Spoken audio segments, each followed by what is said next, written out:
جی ناظرین، بریک کے بعد خوش آمدید۔ جیسا کہ میں نے پروگرام کے آغاز میں آپ کو بتایا کہ آج کے پروگرام میں ہم بات کریں گے ڈاکٹر بابر اعوان کے حوالے سے سپریم کورٹ نے آج جو آرڈر سنایا جس میں ان کا لائسنس عارضی طور پر معطل کر دیا اس پر، اور ساتھ ہی ساتھ حکومت کے لیے کیا مشکلات مزید پیدا ہو سکتی ہیں اس پر بات کریں گے۔ اپنے مہمانوں کا تعارف کراتا چلوں۔ میرے ساتھ اسلام آباد اسٹوڈیو میں موجود ہیں senior advocate supreme court of Pakistan ماہر قانون احمد رضا قصوری۔ ان کے ساتھ تشریف رکھتے ہیں senior advocate supreme court of Pakistan اور ماہر قانون ہے ڈاکٹر خالد رانجھا۔ آپ دونوں مہمانوں کو پروگرام میں خوش آمدید۔ ڈاکٹر خالد رانجھا صاحب، آپ سے گفتگو کا آغاز کروں گا۔ مجھے بتائیے گا کہ ابھی جس طرح سے ڈاکٹر بابر اعوان صاحب کا لائسنس عارضی طور پر معطل ہوا، ابھی ہم نے خبر سنی کہ اب چانڈیو صاحب نے استعفیٰ دے دیا ہے اور ہم ایکسپیکٹ کریں کسی بھی ٹائم خبر آ جائے گی کہ ڈاکٹر بابر اعوان کو واپس عہدہ وزارت پر فائز کر دیا گیا۔ جب وہ ایک دفعہ پھر سے وزیر بن جائیں گے اور پھر ایز منسٹر اپنا دفاع سپریم کورٹ میں کرنے جائیں گے، ابھی تو وہ ایک پرائیویٹ انڈیویجول تھے، لائر تھے، جب انہیں نوٹس ہوا، تو کیا پھر سے وہ اداروں میں جو تصادم کی فضا ہے وہ بڑھ جائے گی؟ گزارش ہے جی کہ not that I can correct you here. From day go, he was a law minister. اور وہ جو دفتر ہے لا منسٹر صاحب والا وہ کبھی استعمال نہیں ہوتا تھا، اور تمام باتیں جو ہیں احکامات جو ہیں وہی سے جاری ہوتے تھے، اور he was for all intents and purposes he was the law minister. اب یہ جو پہلے بھی بات یہ تھی کہ اچھا کیس ختم ہو جائے گا تو you will take over again. اب چونکہ ان کا لائسنس سسپینڈ ہوا ہے، he can't pursue that case and therefore he'll go back to his seat. Right, لیکن یہ جو عارضی طور پر معطلی آپ اس کو کس طرح سے دیکھ رہے ہیں؟ حکومت کے لیے مشکلات مزید پیدا ہو سکتی ہیں؟ یہ اس میں میرا خیال ہے کہ جو سپریم کورٹ نے لائسنس معطل کیا ہے، ultimate authority is with the bar council, supreme court Pakistan bar council. اگر سپوزنگ انہوں نے معطل کیا ہے اور پاکستان بار کونسل جو ہے اسے بحال کر دیتی ہے تو پھر کیا کہیں گے آپ؟ آج یہ آپ نے کورٹ کا بیان دیکھا کہ ہم اس قانون کو نہیں مانتے، تو کانفلکٹس بڑھتے جائیں گے۔ اور اچھا مجھے یہ بتائیے گا تاکہ دیکھنے والوں کو بھی کلیئر ہو جائے، اگر supreme court of Pakistan doctor Babar Awan کا لائسنس پرماننٹلی کینسل کر دیتی ہے تو پاکستان بار کونسل اسے بحال کر سکتی ہے، آپ یہ کہہ رہے ہیں؟ Supreme court has got no power to permanently take away anybody's license. That is within the power of the Pakistan Bar Council. جیسے لطیف کھوسا involved in misconduct, his case was sent to the Pakistan Bar Council. Right, یعنی کہ at best what supreme court can do is کہ وہ انہیں توہین عدالت کے مقدمے میں سزا سنا دیں، ٹھیک ہے، اور اس کے بعد پھر پاکستان بار کونسل یہ فیصلہ کرے کہ کیونکہ انہیں سزا ہوئی ہے ایک کیس میں تو اب ان کے پاس لائسنس رہنا چاہیے یا نہیں رہنا چاہیے۔ اس پہ میں کہوں گا آپ کو کہ یہ جو ہے نا it has always been a controversial law. We sacrificed President of the High Court Bar in a movement against Contempt of Court Act 1926.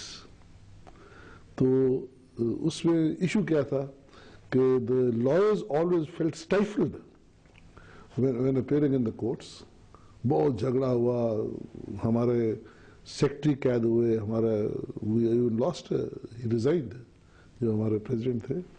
پھر یہ امینڈمنٹ آئی 1976 کی، it was slightly diluted. تو جو ایکٹ ہے کنٹمپٹ آف کورٹ ایکٹ، یہ بہت ضروری ہے، میں نہیں کہتا ضروری نہیں ہے، 2003 کا نہیں کوئی بھی کنٹمپٹ آف کورٹ ایکٹ، لیکن جو وکلا کی حد تک اسے محسوس کیا جاتا ہے اٹس اے گیگنگ لا، اور یہاں بھی اس لیے دینن دکھتا ہے a judge who relies on law of contempt for maintaining his dignity, he doesn't deserve to be called a judge. Right, doctor Khalid Ranjha sahab جو بات کہہ رہے ہیں کہ توہین عدالت کا قانون ویسے تو موجود ہے اور ہونا بھی چاہیے، عدالت کو اپنا وقار بحال کرنے کے لیے اس کا استعمال بھی کرنا چاہیے، لیکن وکلاء کے حوالے سے وہ کہہ رہے ہیں کہ ہمیشہ سے ایک تناؤ تھا عدلیہ میں، بار میں اور بینچ میں، ٹھیک ہے، اور جس طرح سے انہوں نے کہا ایک مثال بھی دے دی وہ بھی آپ نے He must cite you his own case of contempt. I was the lawyer. Kasuri صاحب آپ کس طرح سے دیکھ رہے ہیں اس عارضی معطلی کو؟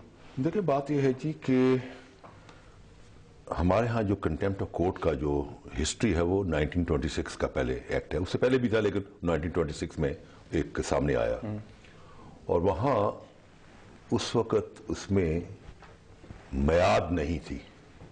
ایک بڑا فیمس ہوا کنٹیمپٹ میٹر کہ اپنا Lala Hari Krishan Goba, it was a very prominent family of Lahore, بڑے انٹلیکچوئل, بڑے ملینئرز تھے.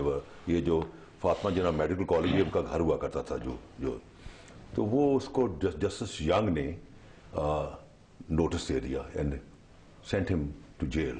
جی. جسٹس ینگ ان کو ہر مہینے بلاتے تھے تو ہی وڈ سے کہ mister Goba are you prepare to purge your contemptuous attitude to see. تو good old Gauba would say know to سی تھی اینڈ وی واک اپ. وہ پھر جیل میں چلا.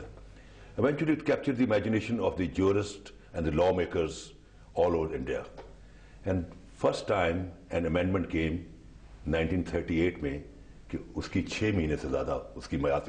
ورنہ کورٹ یہ لے رہی تھی کہ اس انڈیفینٹ تھی, جب تک آپ اپنے آپ کو پرج نہیں کرتے. That was the interpretation of Justice Young. And then lawmakers took cognizance of the matter because Gauba was a very politically very high profile person. And then 38 میں amendment. لیکن قصوری صاحب اگر ہم ماضی کو چھوڑ کے حال کی بات کریں, ڈاکٹر بابر اعوان کا جو ہے ساری کی ساری صورتحال, اس کے حوالے سے اگر ہم بات کریں, اس نظریے پر رکھیں اس گفتگو کو, تو جس طرح سے انہوں نے وہ پنجابی کا شعر پڑھا اور اس کے بعد دوسرا کنٹیمپٹ نوٹس ہو گیا, پھر یہ آپ سمجھتے ہیں کہ درست ہے؟ شیخ شوکت علی کا مسئلہ آیا. اینڈ کین یو امیجن, میں آپ کے ناظرین کو بتانا چاہتا ہوں, 1976 کے لا کا جو موجد ہے وہ میں ہوں. I am the author of that law. I was a member of parliament and that was a private member bill. It was prepared by a group of lawyers and I piloted that bill as a private member bill and eventually it was passed in 1976. اس میں شیخ شوکت علی اور بہت سارے lawyers نے مجھے back up support دی تھی. اچھا, اب چیز یہ ہے جی کہ مجھے اب ایک بریک لینی ہے یہاں پر, میں بریک لے لوں. بریک کے بعد ناظرین واپس آئیں گے اور کوشش کریں گے کہ گفتگو کو اب اس خاص ڈائریکشن میں لے کے جائیں جہاں پہ ہم ڈاکٹر بابر اعوان کا جو کیس ہے کنٹیمپٹ کے حوالے سے اس پر بات کریں. After this break.